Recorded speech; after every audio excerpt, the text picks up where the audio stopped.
Great to join you all this morning and visit with you about nonprofit organizations.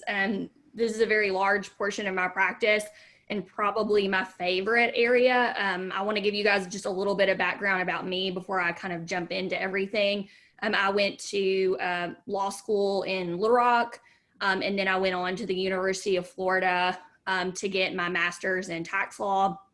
And really, the whole nonprofit world is really governed and driven by the tax code. So these organizations are tax exempt organizations. So, you know, everything, the majority of the regulations from an IRS standpoint governing these organizations is just kind of ingrained in the tax code. So again, that's some of what we're going to talk about today, some of the state law considerations. I want to make sure to give you guys really a background about the organizations that you would be serving, so that you have you're in a better position to serve as a board member. So I will go on and share my screen. Okay, so we'll get started. I am with Wright, Lindsey & Jennings, and I'll practice with the business team at Wright, Lindsey & Jennings. Again, a large portion of my practice is forming nonprofit organizations and then serving those organizations in their just operational questions, fundraising questions, things like that. So we're going to be talking today about legal and ethical considerations of board service. The purpose really is to provide you guys with a broad overview of some of the compliance and other legal considerations that are posing a risk for your organization if they're not identified in control, and can really imperil the mission and the existence of your organization. So these are all things you need to be aware of when you're serving as a board member. So first off, I want to really jump into really what a nonprofit organization is from a legal standpoint. So a common misconception is that a nonprofit organization is the same as a tax exempt organization, and that is not the case. So a nonprofit organization is a structure of state law, and a tax exempt organization is an organization that has applied to the IRS for tax exemption and has been granted that exemption. So most are both, but it's really important for you as a board member to understand that distinction, because there are different legal ramifications around both of those designations. So it's important for you to be able to make that distinction in everyday language, even when I'm talking to clients and talking about this subject. You know, kind of just the jargon in the area is for people to talk about nonprofits. So that's the language that most people use. It's just important to make sure that you're paying attention when that distinction matters. So a nonprofit organization that is organized under state law is generally organized for religious, scientific, charitable, education, literary, public safety, or some altruistic causes. And so that is, again, the state law piece. Now, there are there are nonprofit organizations in the state that form as a nonprofit organization for some other reason, when they're not really, operating for that purpose. So there's always some exceptions, but generally when a nonprofit organization is formed, it's going to be for one of these reasons. So then we've got a tax exempt organization. And a tax exempt organization are groups, most of the time nonprofits, that have applied and been granted tax exemption from the IRS. And so just because an organization is tax exempt does not mean that it's exempt from paying all taxes. And that's important for you as a board member to understand, that there's a lot of activities that the organization could engage in that would lead the organization to be subject to some taxes. And so that's important for you to make sure that your organization is staying in touch with its attorney, its accountant and making sure that the activities that it's doing are not subjecting it to tax. And if they are subjecting the organization to tax, that you're aware of the ramifications of doing that, that you're filing the proper returns, that you are paying the appropriate tax, and that the organization is okay with that if the organization and the board has chosen to go in that direction. So there are several types of tax exempt organizations. The most common type that people think about are 501c3s. And that's when everybody, I think that there's probably a large portion of the population that thinks that that's the only type of tax exempt organization. And what's special about 501c3s is that they can receive tax deductible donations.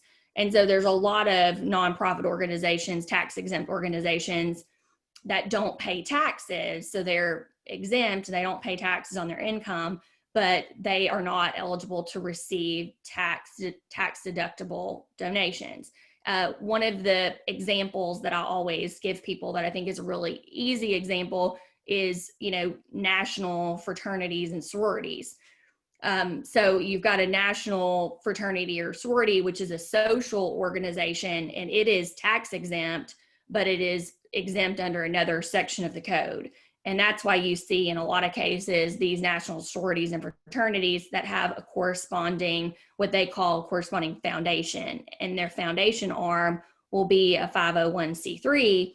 And so that piece can function to operate, to collect tax deductible contributions, and they will serve educational purposes and engage in those activities of the organization that are charitable and that are subject to those tax deductible contributions, separate and apart from the social aspect and the separate fraternity, national fraternity and sorority. So you see a lot of organizations like that. It's very common for you to see these tax exempt organizations and there be kind of in a family. And they use that name foundation a lot to designate, it will be, such and such, and then the such and such foundation. And one is a tax exempt organization under a separate section in the code, and the other one is a 501c3. So now we're going to jump into kind of some basic duties of a board member. There are 3 basic duties of a board member, and that's the duty of care, the duty of loyalty, and the duty of obedience.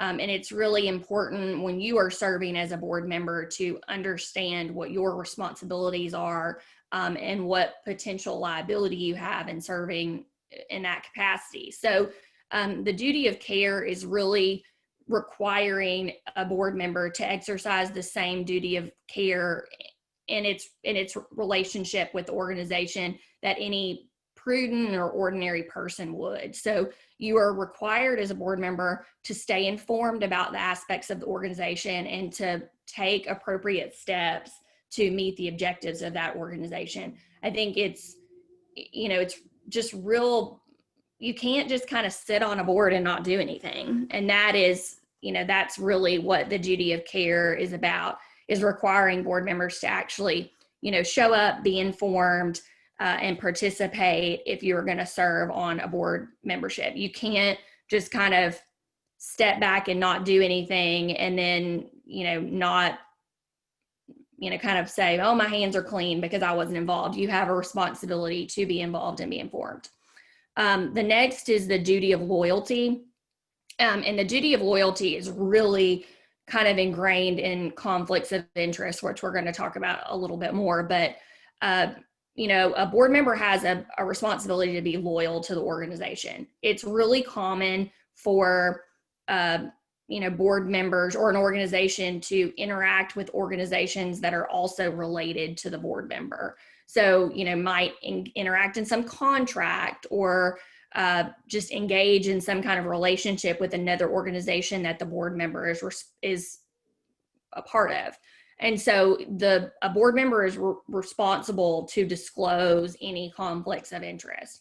We're going to talk about conflicts of interest a little bit more, but really the duty of loyalty is about looking out for the best interest of the organization and disclosing those conflicts when they arise or you're aware of them.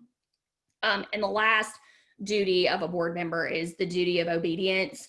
And the board member is responsible for understanding what the governing documents of the organization say, and understanding the laws that govern that organization. So, it's real easy for groups to just kind of keep going on. And, I can't tell you how many groups I've interacted with that, they ask, call me and say, can we do this? And the first thing I say is, well, what do your bylaws say? And, the number of times that people are like, I don't know where our bylaws are. I'm sure we had some at some point in time. It is your duty as a board member to be aware of what those bylaws say. That is the governing document of the organization. And so if you are serving as a member of the board and you've never seen the organization's bylaws, you probably should go ask for them, and you should review those to make sure that the decisions you guys are making actually coincide with what those governing documents say. So those are the three basic duties of a board member: is the duty of care, loyalty, and obedience. There's a lot of things that kind of go out from that and grow out from those duties. But that's kind of just down to brass tacks what those three most basic duties of a board member are. I want to talk about some potential pitfalls that I see with board members interacting with their organizations. One is failing to see the organization as an entity separate and apart from the individual and individuals who found it or execute its mission.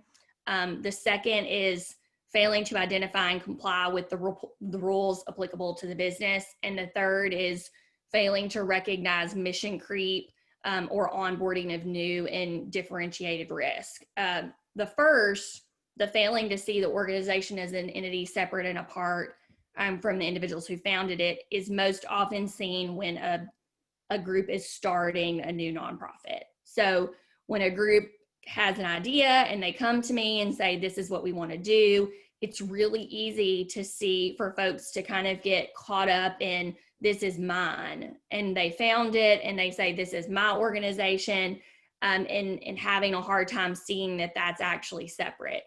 Sometimes those distinctions are not as important in the for-profit world. A lot of people, are aware of, if they've got a single member LLC that they work with, or, and sometimes those lines get more easily blurred, and you just can't do that in the nonprofit world. You have to make sure that you're creating those barriers and creating those distinctions, because especially from a tax standpoint, the IRS regulations and code can be kind of stringent on an organization. And so it's really important to make sure that these are separate and apart. Even though somebody started an organization, it is not theirs. I've seen situations where, a group started an organization and maybe collected, the organization grew, there were tons of contributions, and then that person ended up leaving the organization and had this perception that they should be receiving part of that money, or I grew this organization. And so it's really important to understand that it's not yours. That's easier to do when you're stepping into an existing organization. And, I volunteer with Easter Seals Arkansas. Well, I know just because I'm involved on boards there that Easter Seals Arkansas is not mine. But that's harder to do with smaller organizations that are just getting started, that you are very much boots on the ground, getting that organization put together. So that's just something to think about as you guys are moving forward. The other next two I have addressed on some other slides, so we'll kind of just jump on. It's not just about the business. It's common for board members and staff of an organization to be very mission driven, and that's great because that's what you want in that nonprofit world. But it's important for you to step back and also focus on the business aspects. Make sure that we're complying with, state and federal law. Make sure that we are complying with our our bylaws, because it's really easy to see groups just focus on mission and have these great ideas that really just kind of get off the rails very quickly of what the business plan of the organization is. I've talked a little bit about this when we were mentioning this kind of being separate and apart from the board and the organization, that there's a distinct line. But I want to address a few distinctions between just kind of nonprofit and for-profit. A nonprofit organization is clearly different from a for-profit business. If you're here on this call, you know that. So a nonprofit does not have shareholders and owners. And that kind of gets back into that, people think founding a group thinking it's theirs. It's important to know that, if you are founding a nonprofit and that's the route you choose to go, that organization is not yours. It's not yours as a board member. Nonprofit should avoid conflicts of interest with those people involved in power.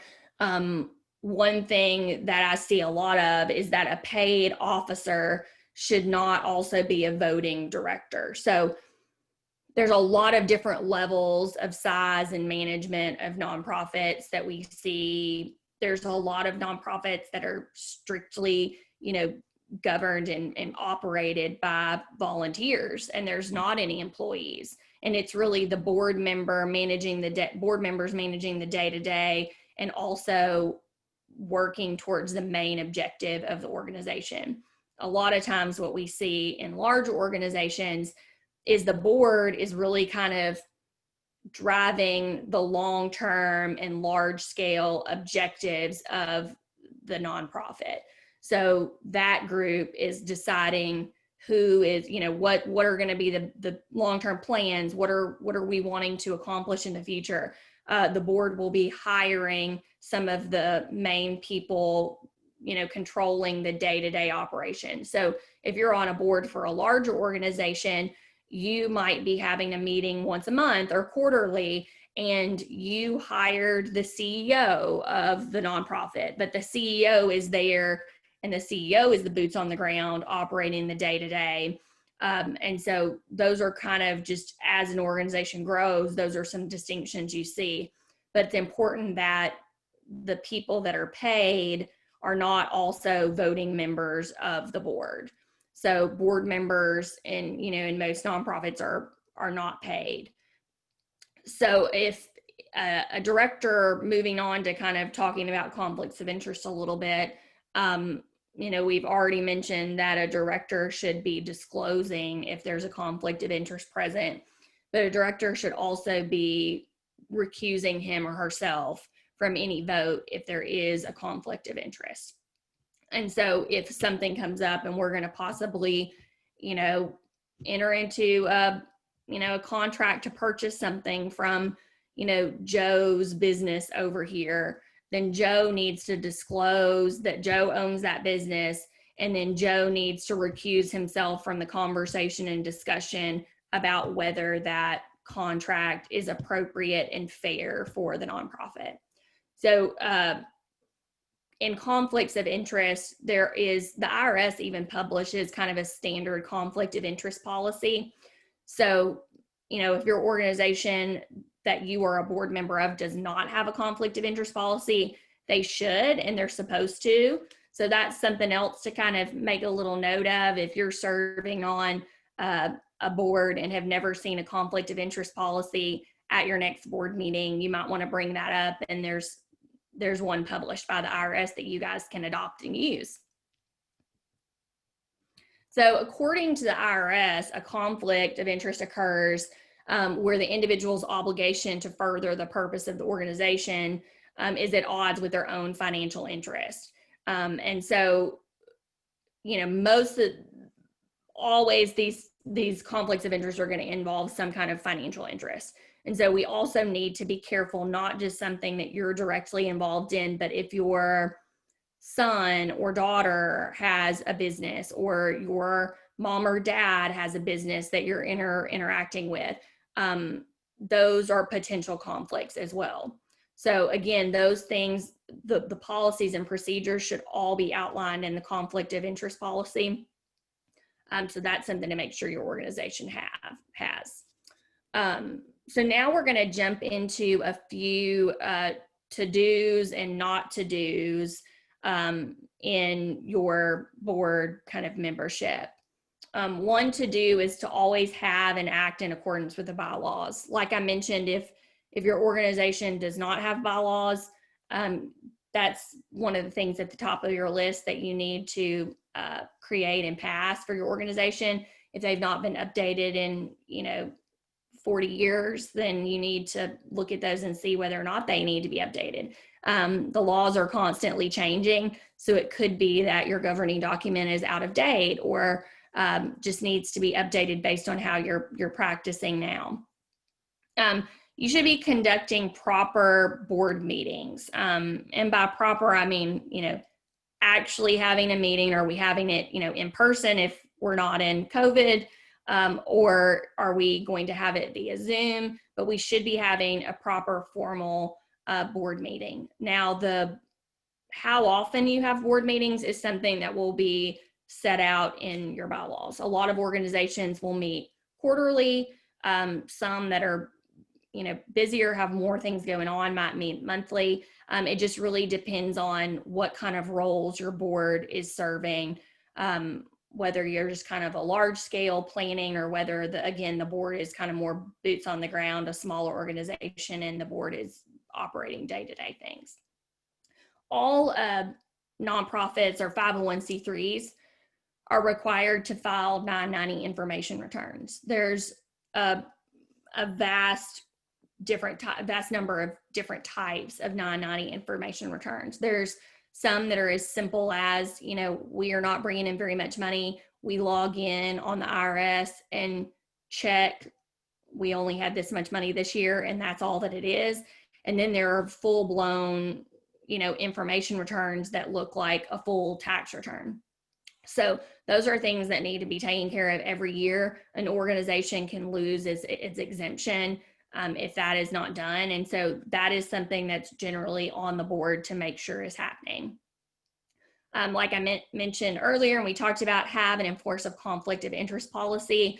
That's something that I ask you all to take away from here today. If you do not have a conflict of interest policy, you need to get one. And all board members should be signing that policy. So the IRS wants not only you to have a policy, but wants board members to acknowledge that they have received the policy and that they accept the policy. And so a lot of times groups think they will have to kind of, let's readopt this policy every year, but you can also just have a form that board members sign that say that they have received it and they accept that policy. So it can just be a little form that they are signing every time you have new board members come in, but that's real important. Okay, so things to avoid, and some of these are very timely, being an election year. A 501c3 cannot contribute to political campaigns, period. And so if an organization is contributing to political campaigns, there's taxes, they can be excise taxes, they can be subject to, and then the IRS can revoke the organization's 501c3 status. So I see groups all the time that, with the best of intentions, especially, in a political, election year, start going, oh, let's do XYZ. Wouldn't this be so great? And that's something to, really stop if you're serving on a board and anybody brings that up. Be like, no, we're not supposed to do that. I'm going to jump down to that third thing because I think it's kind of related, and then we'll go back. The same thing with lobbying. 501c3s are allowed to do some lobbying, but they can't engage in substantial lobbying. So it's important to understand the difference in contributing to a political campaign and lobbying. You see a lot of organizations that lobby for their exempt purpose. So there might be something that would benefit, their charitable purposes that they lobby for, but it's really easy for that to kind of grow and get out of control. I've worked with organizations who, have been in education or something like that, who started out just doing a little bit of lobbying for that area. And then it turned around to be, I'm thinking, y'all are spending, 50, 75% of your time lobbying, and that's not okay. So we're going to talk about, I mentioned earlier, that mission creep, and that's something, lobbying is an area that I see a lot of mission creep happen. The last thing on this page to avoid is contributing substantial amounts of time to unrelated activities. This is a lot of times seen as unrelated business activities, where a group says, oh, well, we can make money doing X, Y, Z, and this is so smart. A lot of that is okay when it's tied up into your exempt purpose. So what the organization's purpose for being a nonprofit is, you make money by doing something associated with that. That's generally okay and not subject to these taxes or risking exemption. But something that's completely unrelated can harm the organization, risk exemption, and make the organization face certain taxes. So I tell people a lot of times, I'll have groups come to me with something that they think is so creative and this great idea, and they're going, oh my gosh, let's do this, and we're going to make so much money for our charity. And most of the time, if you think that you, not wanting to stifle anybody's creativity, but most of the time, if you've come up with something that nobody else is doing, that's going to make your group so much money, then it's probably, there's probably a reason that everybody else is not doing that. And the reason is that it's not permitted under the tax law. So that's something to think about anytime you're going to start going into some unrelated activity, or really something that's kind of a big jump from anything your organization has done before. You always need to be consulting with your attorney and your accountant to make sure that that is something that is actually an acceptable activity for your organization. And we're running low on time. I'm talking too much about some of these things. So I'm going to go through some of these next slides real quickly. Don't forget the rules. Hey, Kaylee. Yes. I want to stop you real quick. We got a question over in the chat, and it says, is there any technical differences or real differences between lobbying and advocacy? Yes. So it depends on what you mean. So advocating for, when you're talking about lobbying, you're actually talking about some kind of legislation, or you're talking about discussing candidates. So if you're talking about advocacy for a potential topic or something like that, unrelated to legislation that is actually being proposed or implemented, then that is advocacy. When you get into the lobbying area is when you are actually, interacting with legislators, and you are trying to influence the passage of, legislation that will benefit your organization. So that's really the distinction for lobbying and advocacy. One of the main things that 501c3s do is advocacy. You're trying to promote a certain topic, whether it be, research for something, or, just education about a particular topic. That's absolutely advocacy. When you get over into cross that line into lobbying is really when you're talking about legislation or interaction with legislators. Perfect. Thank you for answering that. Absolutely. So I'm going to go through these rules kind of quickly. One thing to remember is, even though an organization is tax exempt, that does not mean that they are exempt from other laws. So if a group has employees, they're not exempt from any employment laws. Need to make sure they have personnel policies in place. Any other federal or state laws, the group will not be exempt. A lot of nonprofit organizations, if they are providing some sort of government function or accepting, certain funds from the government, they can be subject to FOIA. So that's something to just think about. Lots of nonprofits, most are not, but it's really that kind of government function that can kind of take them into the being subject to FOIA. Most charitable organizations, this says many, but really most, have to register with the Secretary of State before any kind of fundraising within the state, which ends up being, you know, I mean, everybody, almost all nonprofit organizations are fundraising. So this used to be with the Attorney General. It's kind of been back and forth between the Attorney General and the Secretary of State. It is with the Secretary of State's office. I think it moved a couple of years ago. So they were initially working out some of the kinks. A lot of that has been kind of resolved, but you need to make sure that your organization is registered with the Secretary of State to fundraise, and there should be some annual reports that are submitted there. A nonprofit organization can be sued. A lot of people think that charitable immunity is automatic, and it's not. It's an affirmative defense.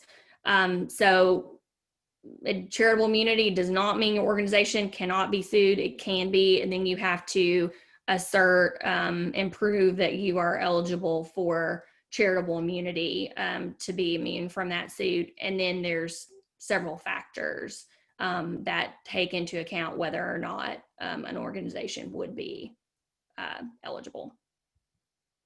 And then this last thing that we're going to talk about before we take some questions is mission creep. And that's really when you apply for exemption with the Internal Revenue Service, your organization initially had to complete what's called a 1023 application. And it's super extensive. The IRS asks for all kinds of information about what your organization is going to do, what activities they're going to engage in.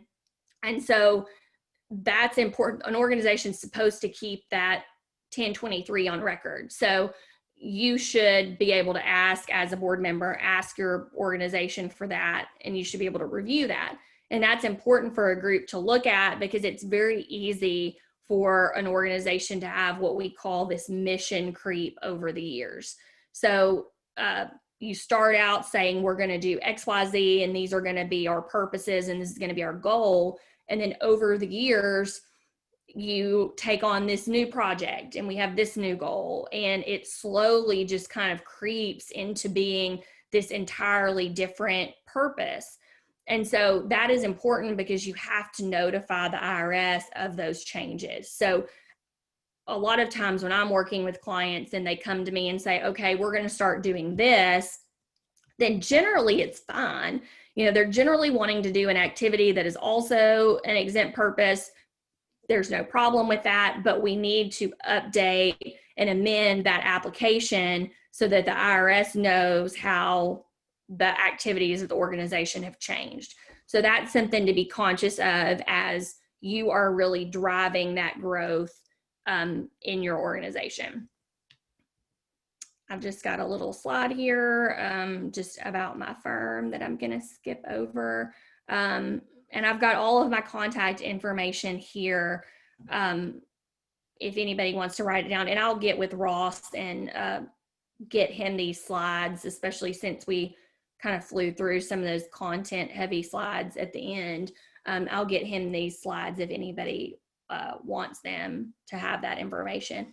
But otherwise, we can take some questions. I knew I kind of flew through a lot of information very quickly.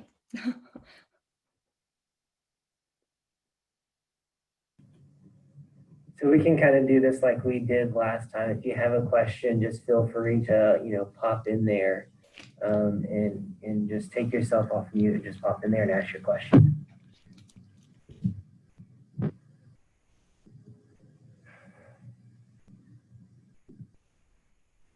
You guys had some good ones last time. Where are we at today? Okay, I have one. All right, so I'm on the board of a local community television station, but I am also the host, I own a travel agency, and I'm also the host of a travel show on that station.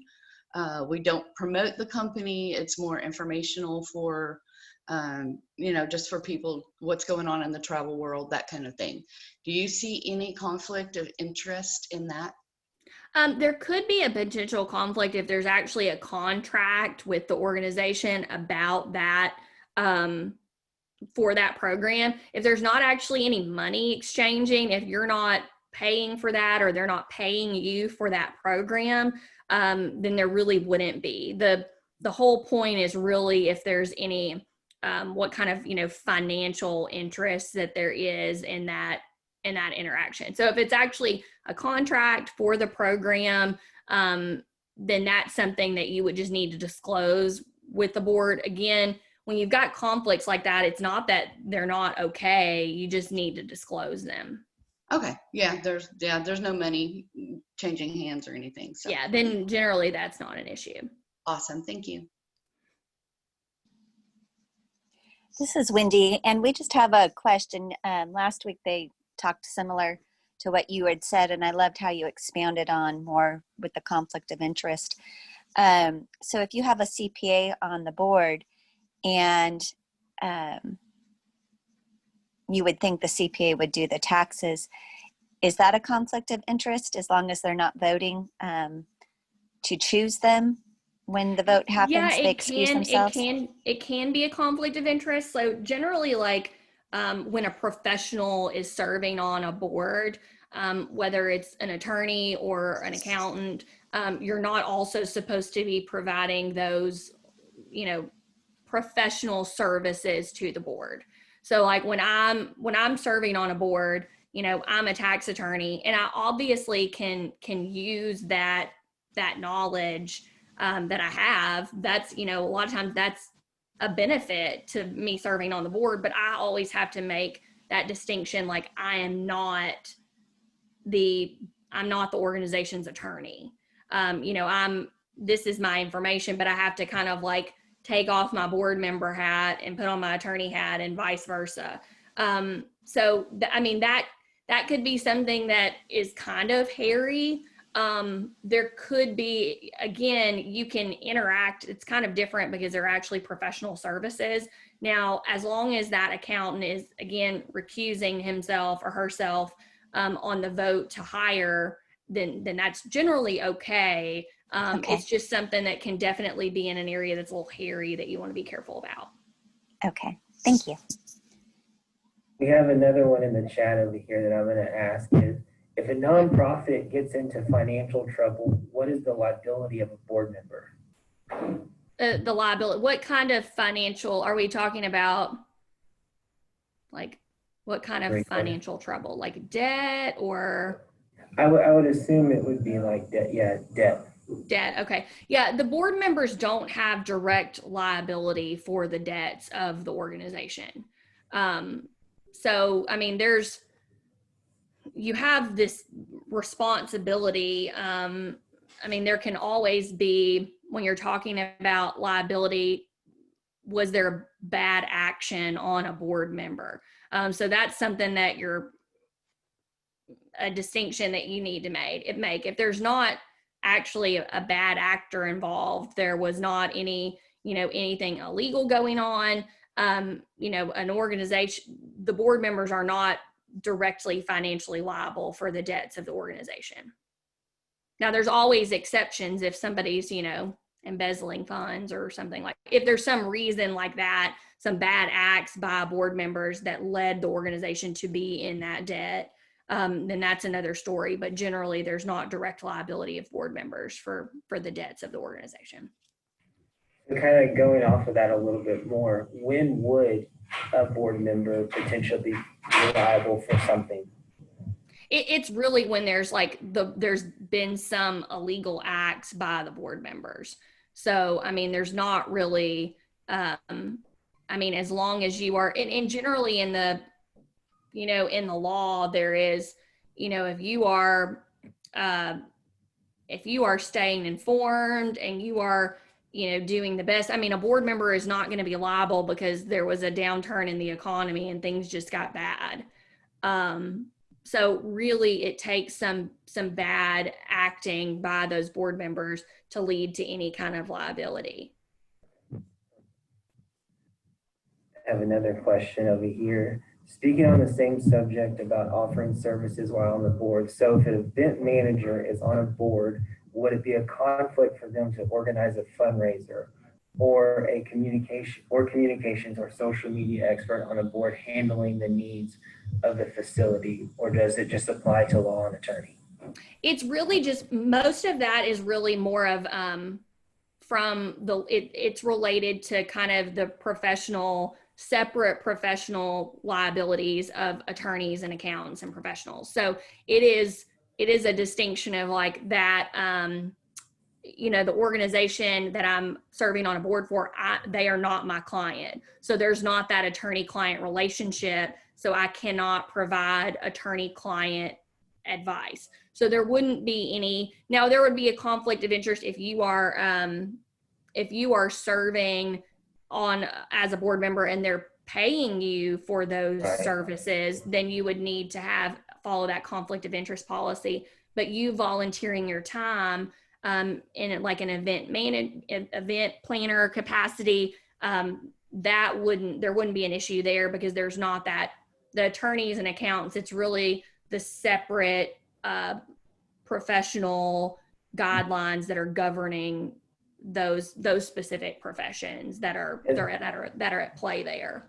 So it's kind of like if there's money being exchanged. So if you're an event planner and they're paying you to plan the event, then that would be a conflict of interest. But if you're just planning the event for, I'm saying, their fundraiser, a gala or something like Exactly. that, but there's no exchange of goods or services, then it's not within a conflict of interest. Correct? Exactly.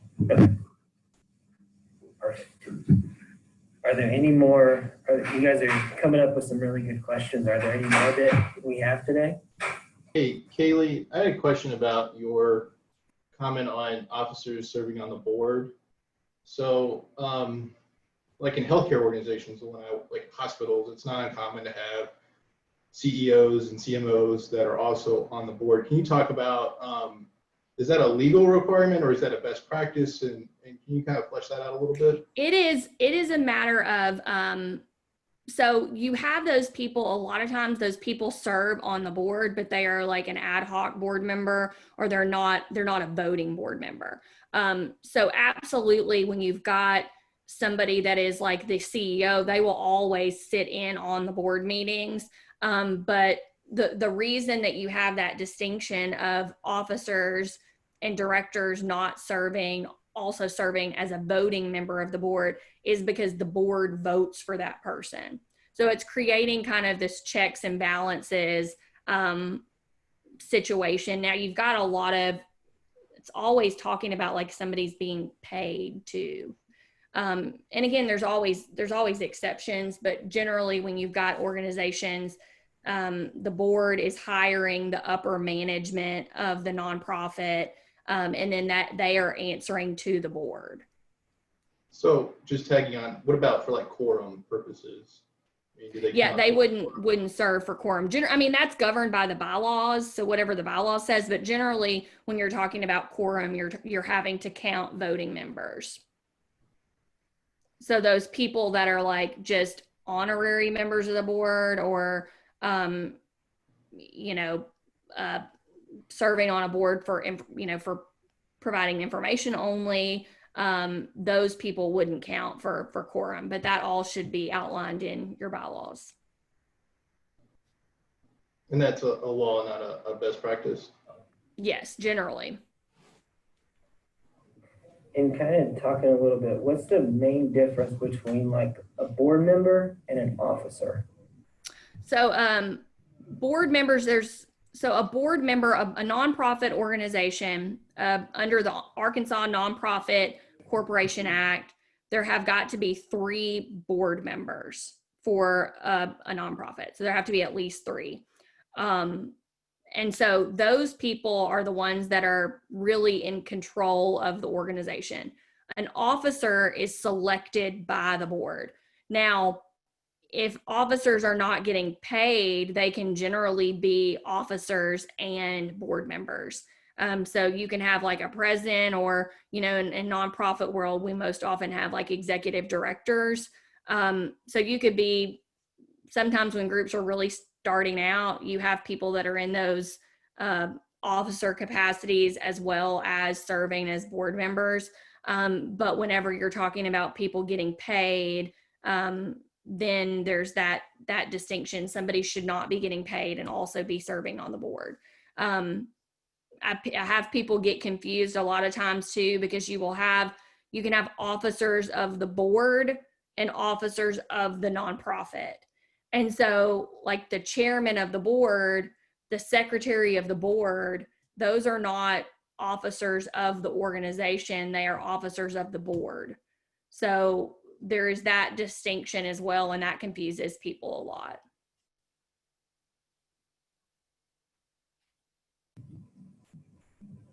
Yeah, if I didn't have 2 cups of coffee, I wouldn't have understood that. It's kind of confusing there. But we're running a little short on time. I think we got time for about 1 more question. So if anybody has any other question, feel free to pop it in. We got time for 1 more right now.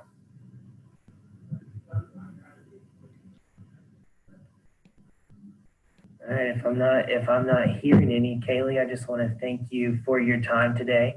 Really appreciate it. This was some great content. Like she said, she'll share her slides with me. I'll get those out to the group here this afternoon.